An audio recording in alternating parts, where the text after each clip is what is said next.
ओशो ने जो icing of the cake की मैं बात करूं कि भगवान बुद्ध के केक के ऊपर आइसिंग की ऊर्जा का और रेचन का इतना महत्व जोड़ दिया ताकि बुद्ध को हम आसानी से अनुभव कर सके, बुद्ध की साधना पद्धति को आसानी से अनुभव करके अपनी शून्यता में स्थापित हो जाएं और अपनी शून्यता में स्थापित होते ही स्वयं की ओर लौट आ सकते हैं।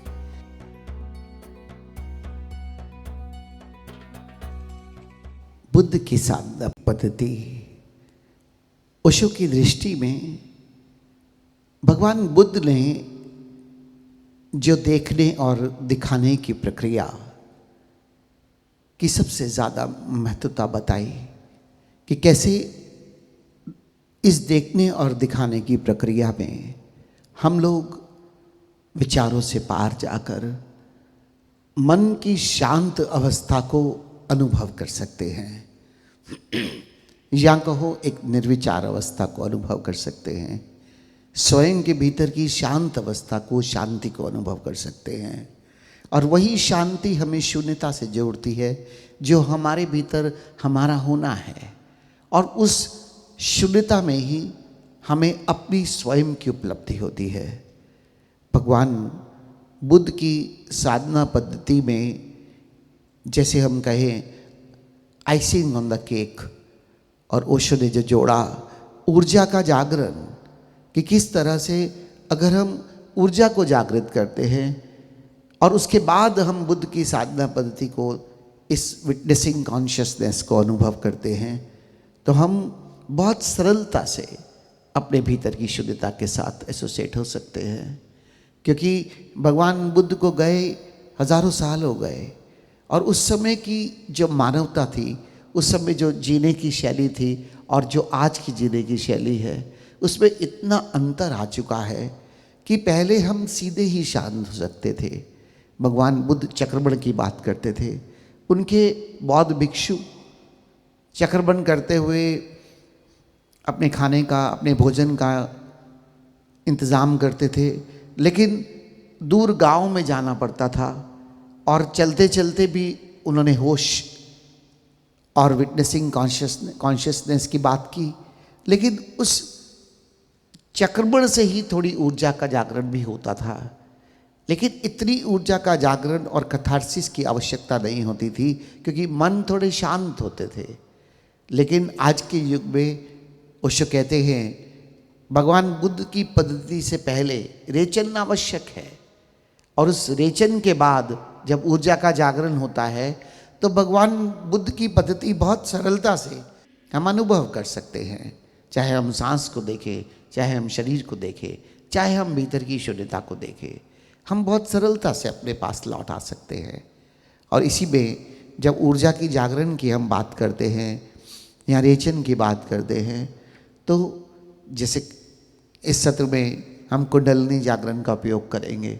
एक बार हमारी ऊर्जा का ऊर्ध्वगमन हो जाए, एक बार हमारी ऊर्जा हमारे जो ऊपर के चक्र हैं वहाँ प्रवाहित हो जाए, फिर ये जो विटनेसिंग कॉन्शियसनेस है, ये जो देखने और दिखाने की प्रक्रिया है, ये इतनी सरलता से अनुभव हो सकती है क्योंकि ये सहयोग करती है, ये जागृत होने में सहयोग करती है। और जितनी ऊर्जा को हम जागृत करेंगे उतना आसानी से हम जागरण में प्रवेश हो जाएंगे, हम विटनेसिंग कॉन्शियसनेस को अनुभव कर सकते हैं। इसलिए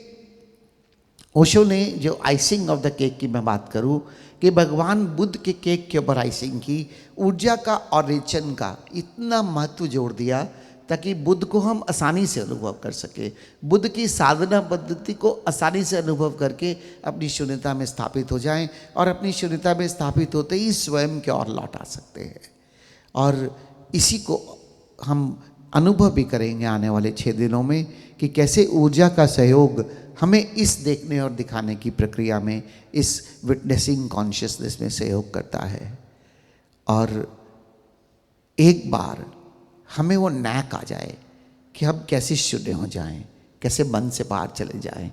कैसे ये जो विचार हमें हर समय घेरे रहते हैं, हमें इल्यूजन्स क्रिएट करते हैं इस जीवन के प्रति, हमें हर समय भ्रमित करते रहते हैं, हर समय डुअलिटी में रखते हैं, जिससे कि हम अपने आप को भूल जाते हैं, अपने आप को खो देते हैं। एक बार वो नैक अगर हमें मिल गया कि बस एकदम विचार चलते चलते कैसे मैं मन के पार विचारों के प्रति शांत, विचारों के प्रति शून्य होकर अपने से एसोसिएट हो सकता हूँ। फिर आप दिन में कभी भी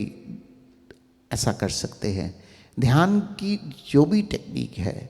चाहे बुद्ध ने विपस्सना की बात की या आनापानसति योग की बात की, वो कितनी बार करेंगे, लेकिन आनापानसति योग एक बार पूरी तरह से करके फिर बीच में 2-2, 4-4 मिनट के लिए सांस का प्रयोग करके अपनी शुद्धता के साथ एसोसिएट हो सकते हैं। एक बार बस अपने विचारों को देखते मात्र से ही अपने भीतर आ जाते हैं। तो वो नैक को हमें पकड़ना है इन 6 दिनों में, किस तरह से हम तीनों का समन्वय, रेचन, ऊर्जा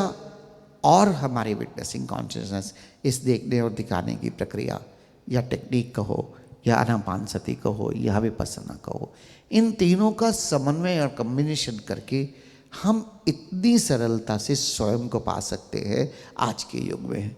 यही सिर्फ एक भेद आया है। बुद्ध के समय शायद रेचन की उतनी आवश्यकता नहीं थी, लेकिन आज इतना सप्रेशन है, आज की जीवन जीने की शैली में इतना सप्रेशन है कि जो हम बात भी किसी से करना चाहें तो कर नहीं सकते, अपने एक्सप्रेशन तो दे ही नहीं सकते, क्योंकि हर चीज़ के बाद एक जजमेंट लोग अपनी नज़र में बनाए रखते हैं, अपना ही उनका नज़रिया, और अपने नज़रिए से ही पूरी तरह से वो भरकर फिर दूसरे व्यक्ति को भी वैसे ही देखने लगते हैं। और ये जजमेंट दूसरे के लिए नहीं, स्वयं के लिए भी हमारी कंडीशनिंग बना दी है किसी ने। इसलिए इतना फ़र्क पड़ गया है कि सप्रेशन आसानी से हम अपने आप को अपने भीतर सप्रेस हो जाते हैं, और इसीलिए रेचन की आवश्यकता है। तो सप्रेशन को भी दूर करना है, जागृति भी लानी है, और ऊर्जा को भी जितना हो सके बैलेंस करके ऊपर के चक्रों में रखना है। द कॉम्बिनेशन ऑफ 3 हमें आसानी से अपने आप के पास ले आएगा।